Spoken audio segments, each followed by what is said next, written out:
रुक जाओ, ये कहानी इतनी रहस्यमय है कि तुम्हारी रूह कांप जाएगी। जब एक लालची माइनर 3000 फीट नीचे जमीन में फंस गया और मौत तय थी, तो अचानक अंधेरे में महादेव के डमरू की कॉस्मिक ध्वनि गूंजी, जिसने पूरी धरती को हिला दिया। और ऐसा डिवाइन चमत्कार हुआ कि जियोलॉजिकल साइंटिस्ट्स भी हैरान रह गए। देखो कैसे भोलेनाथ ने अपने डमरू की रिदम से एक जान बचाई। राजस्थान के एक सुदूर रेगिस्तानी इलाके में एक बहुत बड़ी अंडरग्राउंड डायमंड माइनिंग कंपनी थी, जिसका नाम डेजर्ट जेम्स माइनिंग कॉरपोरेशन था। और वहां धरती के नीचे 3000 से 4000 फीट की गहराई तक खुदाई होती थी, क्योंकि वहां रेयर और वैल्यूएबल डायमंड्स मिलते थे जो करोड़ों रुपए के होते थे। इस कंपनी का हेड माइनिंग इंजीनियर था 42 साल का राकेश ग्रोवर, जो बहुत एक्सपीरियंस्ड और स्किल्ड माइनर था, लेकिन साथ ही बेहद लालची और स्वार्थी इंसान भी था। उसे सिर्फ पैसों से मतलब था और वो अपने फायदे के लिए कुछ भी कर सकता था। वो अपने वर्कर्स को प्रॉपर सेफ्टी इक्विपमेंट नहीं देता था ताकि कॉस्ट्स बच सके। डेंजरस माइनिंग टेक्निक्स यूज करता था ताकि जल्दी डायमंड्स निकाल सके, और गवर्नमेंट रेगुलेशंस को इग्नोर करता था। राकेश को धर्म आस्था में कोई विश्वास नहीं था। वो कहता था भगवान कुछ नहीं होता, सब पैसे की खेल है। उसके साथ काम करने वाले वर्कर्स में एक था 60 साल का बूढ़ा मजदूर शिवलाल, जो पिछले 30 सालों से माइनिंग में काम कर रहा था। शिवलाल बहुत गरीब था, लेकिन बहुत धार्मिक और महादेव का परम भक्त था। हर सुबह काम पर जाने से पहले वो माथे पर भभूत लगाता, गले में रुद्राक्ष पहनता और ओम नमः शिवाय बोलकर माइन में उतरता था। वो हमेशा राकेश से कहता, बेटा इतना लालच ठीक नहीं, धरती माता को रिस्पेक्ट करो, महादेव को याद रखो, वरना बुरा होगा। लेकिन राकेश उसे बूढ़ा और पागल समझकर हंसता। शिवलाल काका, तुम रिटायरमेंट ले लो, तुम्हारे भगवान यहां नहीं आएंगे। एक दिन राकेश को एक सीक्रेट इंफॉर्मेशन मिली कि माइन की सबसे नीचे वाली लेवल, यानी 3500 फीट की गहराई पर एक रेयर ब्लू डायमंड डिपॉजिट है जो करोड़ों का हो सकता है। लेकिन प्रॉब्लम ये थी कि वो एरिया बहुत अनस्टेबल था और जियोलॉजिस्ट्स ने वार्निंग दी थी कि वहां खुदाई करना खतरनाक है, क्योंकि रॉक्स वीक हैं और कभी भी केव इन हो सकता है। लेकिन राकेश का लालच इतना था कि उसने सभी वार्निंग्स इग्नोर कर दी और सीक्रेटली रात में अकेले ही उस एरिया में जाने का प्लान बनाया, ताकि वो डायमंड्स निकाल कर खुद रख सके और किसी को पता न चले। उसने सोचा, अगर मुझे वो ब्लू डायमंड मिल गया तो मैं अमीर हो जाऊंगा, फिर ये नौकरी छोड़ दूंगा। एक रात 11 बजे जब सब वर्कर्स जा चुके थे, राकेश अकेले माइन में उतरा। उसके पास एक हेडलैम्प, एक ड्रिलिंग मशीन, एक बैकपैक और माइनिंग टूल्स थे। वो धीरे धीरे नीचे उतरता गया। 1000 फीट, 2000 फीट, 3000 फीट। जैसे जैसे वो नीचे जा रहा था, वैसे वैसे अंधेरा बढ़ता जा रहा था, टेम्परेचर बढ़ रहा था और ऑक्सीजन कम होती जा रही थी। 3500 फीट पर पहुंचकर उसने वो सीक्रेट एरिया ढूंढा जहां ब्लू डायमंड डिपॉजिट था।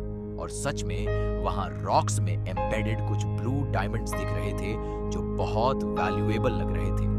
राकेश की आंखें चमक उठी। मैं अमीर हो गया। और उसने तुरंत ड्रिलिंग मशीन चालू करके रॉक्स में ड्रिलिंग शुरू कर दी।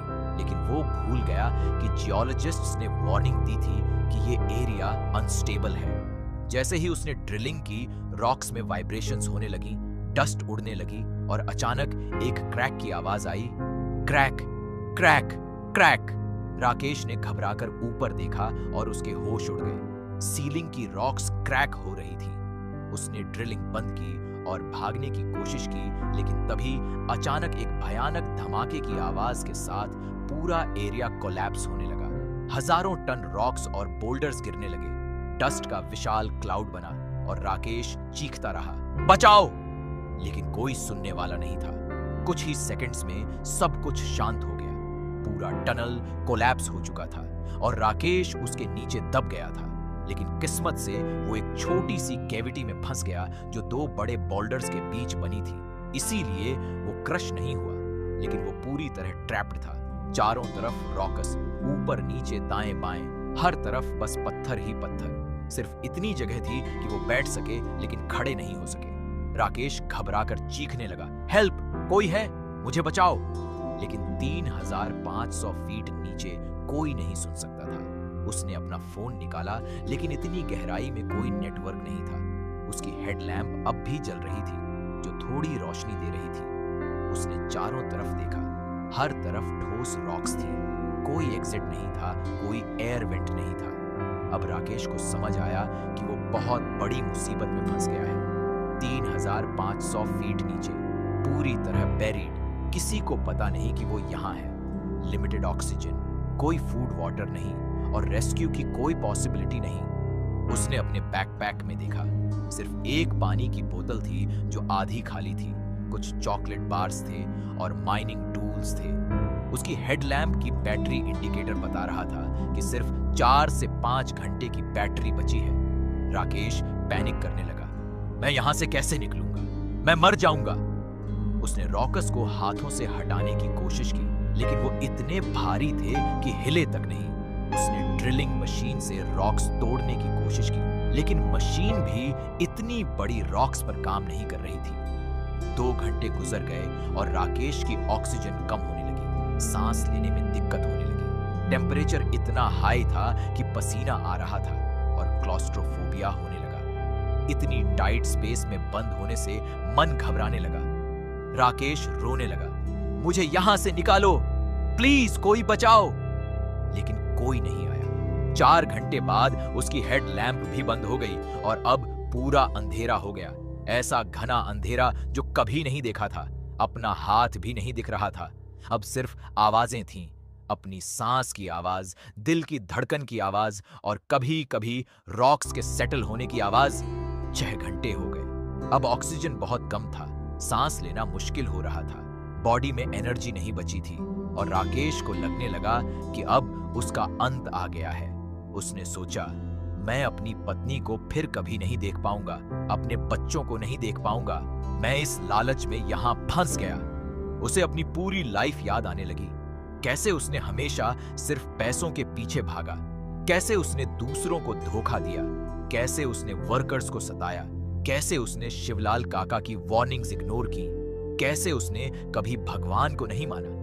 अब जब मौत सामने थी तो उसे सब याद आ रहा था और उसे पहली बार अपनी गलतियों का एहसास हुआ। राकेश ने आखिरी बार ट्राई किया अपने आप को बचाने का, लेकिन कुछ काम नहीं आया। अब वो हार मान चुका था, लेकिन तभी उसे शिवलाल काका की बात याद आई। महादेव को याद रखो, राकेश ने सोचा।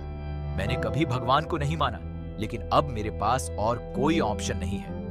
उसने अंधेरे में हाथ जोड़े और पहली बार अपनी लाइफ में सच्चे दिल से प्रार्थना की, हे महादेव, हे भोलेनाथ, मैं एक बहुत बड़ा पापी हूं। मैंने आपको कभी नहीं माना, हमेशा सिर्फ लालच किया, लेकिन अब मैं समझ गया हूं कि मैं गलत था। अगर आप सच में हैं तो प्लीज मुझे बचा लो। मैं प्रॉमिस करता हूं कि अगर बच गया तो अपनी पूरी लाइफ बदल दूंगा।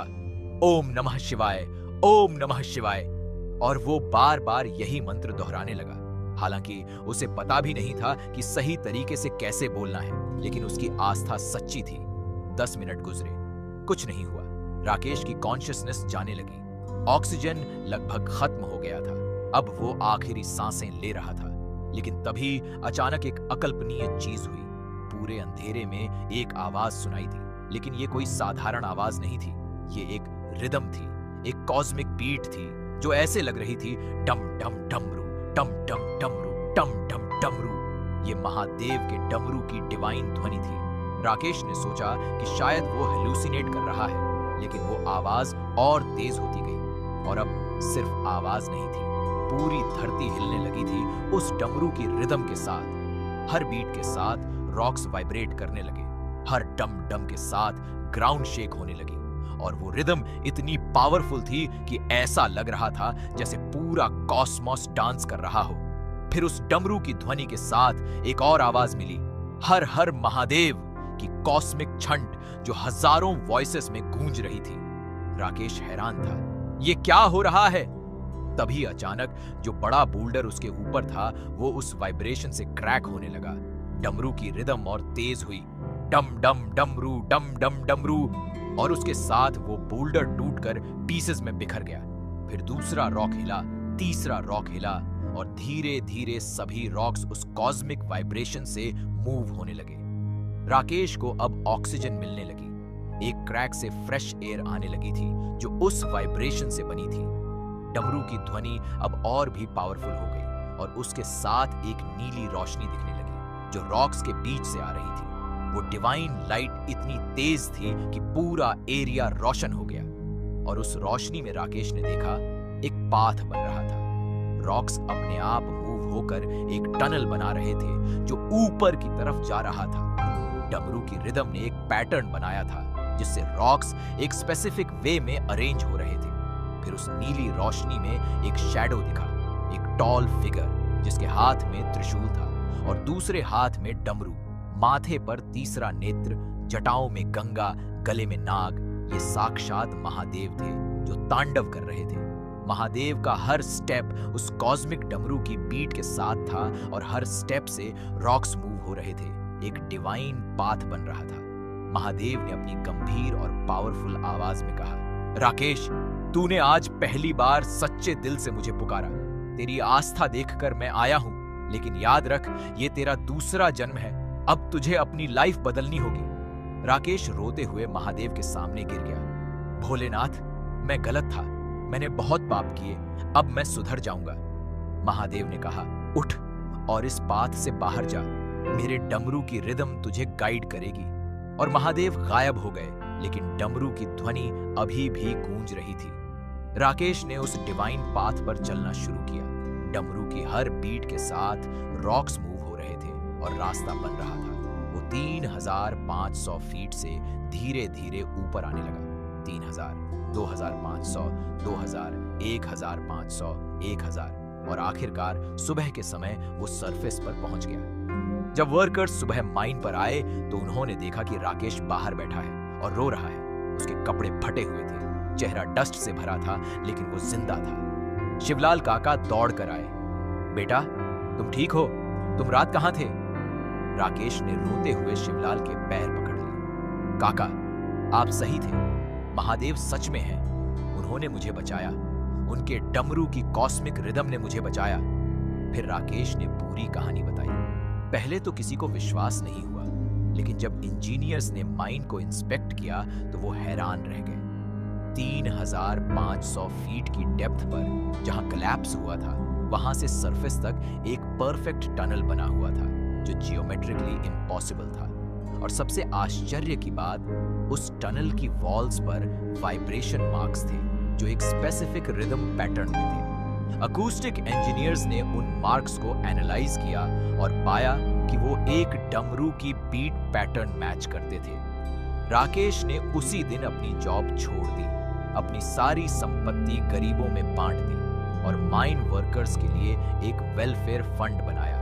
उसने उस माइन के पास एक शिव मंदिर बनवाया जहां एक विशाल डमरू की प्रतिमा है और आज वो वहीं रहकर मंदिर की सेवा करता है और लोगों को बताता है, लालच इंसान को बर्बाद कर देता है, भोलेनाथ की भक्ति ही असली संपत्ति है। तो दोस्तों, ये थी महादेव के कॉस्मिक डमरू से बचाव की अद्भुत कहानी। अगर पसंद आई तो लाइक करें, सब्सक्राइब करें, घंटी दबाएं, कमेंट में हर हर महादेव, ओम नमः शिवाय।